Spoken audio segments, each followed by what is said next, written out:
Hi, I'm Ray Young. I'm an emeritus professor from the University of Wisconsin. And I'm going to be talking today, or continuing my discussion of my pilgrimage to the holy Mount Athos. In part 2 here, I will talk about my hike to the Vatopedi Monastery and some characteristics of that particular monastery. I want to point out in this slide the location of the monastery. As I mentioned, I made my way from Daphne down here, the port of Daphne, a bus to the Caries, and then it's a hike to Vatopedi, which exists right at this location. And from there, you do most of your transportation is by foot throughout the mountain. Now, there are some good trails on the mountain, as shown here. Some of them have nice cobblestone that were laid down quite a number of years ago, and I'm shown here getting ready for my hike. And you can see it's a beautiful forested area of sycamores and fir trees. And I was particularly enamored with the chestnut forests. The chestnut forests in America were wiped out by a blight, so we don't have any. And there's beautiful chestnut forest at the Holy Mountain. And they all do some sustainable logging for some additional income on the Holy Mountain. However, in some cases, the trails are very poorly marked. You can see here, you can hardly see the sign. This trail is in very rough shape. And you can get lost on the Holy Mountain. And after I returned to Thessaloniki, I saw in the paper that while I was on the Holy Mountain, a German tourist was lost. He had gotten lost off the footpath. His feet were swollen, he was dizzy, and he was in quite a bad state. So what he did is he happened to have a cell phone. He called his family in Germany. They called the Greek authorities, who got a hold of the monks, and they called him at his site and told him what plants and berries he could eat so that he wouldn't get dehydrated. They sent out a helicopter for him, but this was difficult to do because it was a cloudy day. However, they did find the missing German. They had to haul him out on a donkey. He was helmet lean. He was a 48-year-old. He was exhausted, dehydrated, swollen feet, as I mentioned, but he was taken out to a hospital and he recovered. What I'm pointing out here is that it can be very difficult to find your way on the Holy Mountain. Now, many people hire guides. I was lucky enough, I had a crude map, but I didn't realize the difficulties. And I met this group of 4 Germans who had hired the guide Odysseus, a Greek guide. And they asked me where I was hiking to, and I said the Vatopedi, and they said they were going there too. And so they invited me to join them, and I was very appreciative of that. And they had a nice bottle of Cipro to sip along the way. So it turned out to be a nice experience for me. Here's the Vatopedi Monastery. I showed it in my previous presentation. It's a gorgeous monastery. It's one of the largest.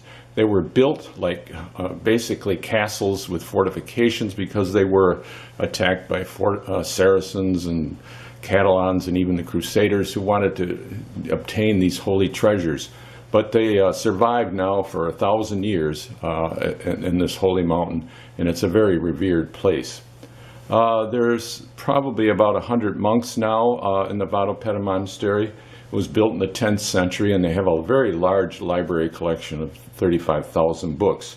And they have 7 icons of the Mother of God in the monastery, which is purported by believers to be miracle working. When you do arrive at the monastery, you're greeted by a monk who's your host, and it's a very pleasant experience. You sit down and he discusses the routines for that particular monastery and the rules. And he provides some lukumi, which is like a Turkish delight, a glass of water and a glass of Cipro. And it's a great way to be introduced to the monastery and meet a monk there right away. Okay, here's the group of monks from the Vatopedi. You'll notice they're all bearded. They don't cut their hair or their beard after they become officially a monk. At the site, and there's shown one of the chapels at the Vatopedi Monastery. There's a number of chapels present. You dine with the monks. You don't sit at the same table, and shown here is just the monks dining, and there's a separate table for the pilgrims. They allow about 30 30 to 40 pilgrims a day with a permit, so this can amount to about 30,000 pilgrims a year. So they accommodate these pilgrims, and there's no charge for it. Of course, you do want to give some remittance to help them out. The meals are all eaten in silence and rapidly, and one monk will be reading from the scriptures while this is going on. So it's a very silent experience. And one thing that impressed me, of course, was that they were all metal plates, as you'll notice in the lower slide. So you just hear this clink, clink, clinking of the forks and spoons on the plates and cups. It's a very excellent meal. It's vegetarian, pasta, potatoes, a lot of veggies, and usually with wine, and sometimes the wines were quite nice. And one time, and then they'll ring a bell, and when they ring that bell, you stand up and the meal is over, and no more eating. It's to be done. It's not an indulgence. It's to be done just rapidly as sustenance. I had met some Swiss pilgrims when I was there, a couple of Swiss guys, and gotten to know them on the pathways. And I was at one of the monasteries, and they arrived about roughly 10 minutes late for dinner, 10, 15 minutes.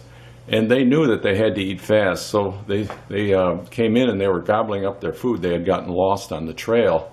Then the bell rang, and they knew they had to stand up right away. And while they were standing up, they were grabbing potatoes and eggs and stuffing them in their pockets because they were still hungry after hiking all day and actually getting lost. And that was quite amusing.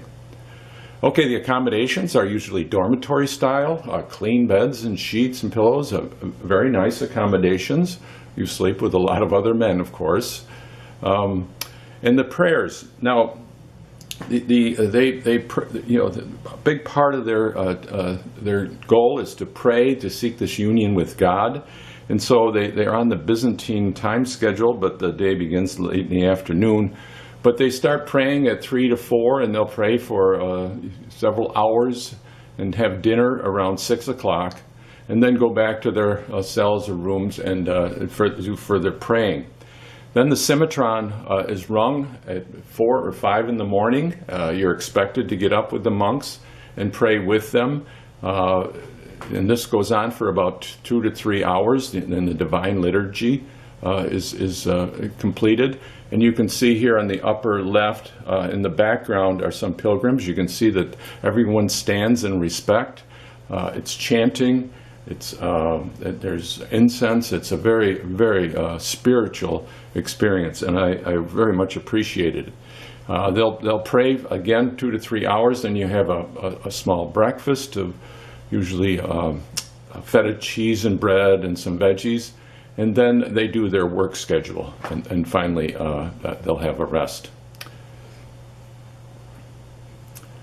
Okay, from the Vatopedi Monastery now, I had to go. I decided I wanted to go to the Iveron, where my permit allowed me. So I get back to Carey's, and then to the Iveron Monastery that sits down here on the further along the coast.